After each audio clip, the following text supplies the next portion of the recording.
Welcome. In this screencast, we're going to talk about how to find areas and arc lengths for parametric curves. And so we'll revisit something we've done before. We'll revisit a curve we've done before, but first we'll talk about how to find the area. And this is laying out in your textbook, so I'm not going to lay out the derivation to find the area under a parametric curve from t equals a to t equals b, those are parameters. We integrate y times the derivative of x dt. Let's go back to something we've done before. Let's find the area under x is 3t minus 1, y is t squared minus 1 for t's between 1 and 3. This was one of the very first examples we did together, and it looks like this. This is t equals 1, this is t equals 3, and we're looking for that area.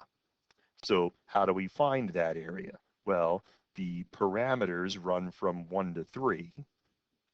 We integrate y times the derivative of x. Y times dx dt. Well, this is not bad. This is the integral of 3t squared minus 3 dt. That's t cubed minus 3t from 1 to 3. Substituting 3, that's 27 minus 9. Substituting 1, that's 1 minus 3. And we get an area under the curve. Similarly, we can go back and revisit, find the area bounded by x equals 6 cosine t, y equals 6 sine t, for 0 less than or equal to t less than or equal to pi. You will recall that that's this. That's this area. 0 to 2 pi would take us all the way around the circle. 0 to pi is going to take us halfway around that circle. We're going to find an integral from 0 to pi of y x prime dt. Well, that's negative 36 times the integral from 0 to pi of sine squared t.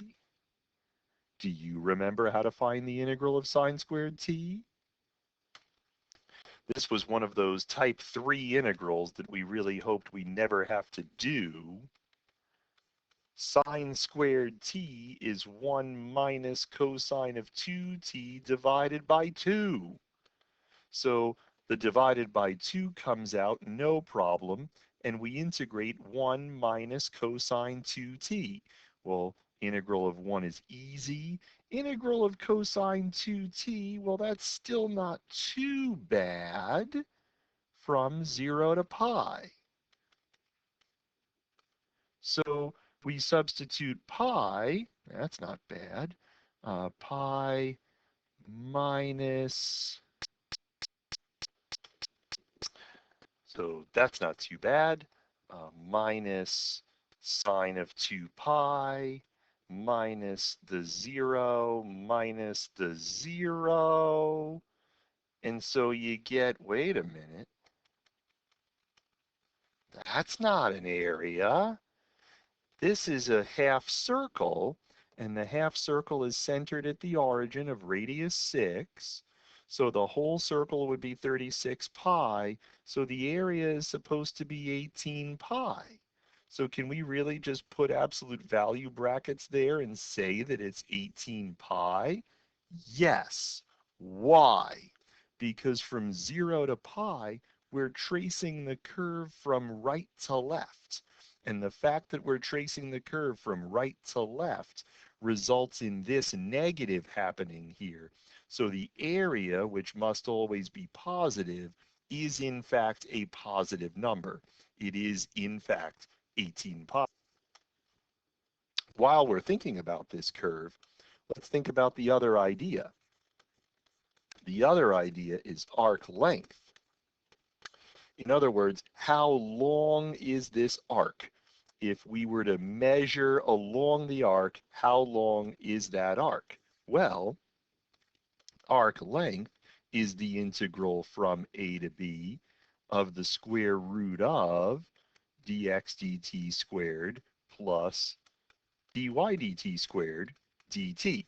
And this just comes from using the Pythagorean theorem a bunch of times and running a Riemann sum, something that you are well familiar with from your Calc 1.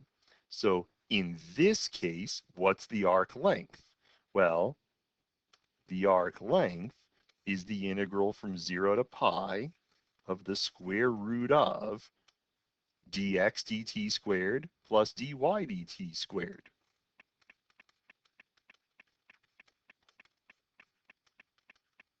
Nope.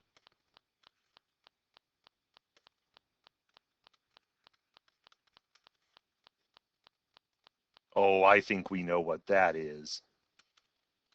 This is the integral from 0 to pi of 6 square roots sine squared t plus cosine squared t dt. But we know what this is. This is 1. So we integrate 6 from 0 to pi, and we get 6 pi, which we knew all along because it's the circumference of half a circle. So arc length is the integral of the square root of dx dt squared plus dy dt squared, and we can see that that works out for us here. Both of those formulas give us important things that calculus students study. Can we go back? Can we check this out? How long is that arc length? Sure. What's the length of this arc? Well, the length of this arc is the integral from 1 to 3 of the square root of dx dt squared plus dy dt squared. And that your calculator gives you. This is not something I would want us doing by elementary means. This is something I would want us doing by a calculator, even though we could do it with a trig sub. Let's not. Okay? Okay. I hope that this is helpful to you, that it makes some sense out of what you see in the text, and I look forward to working with you as we understand this better.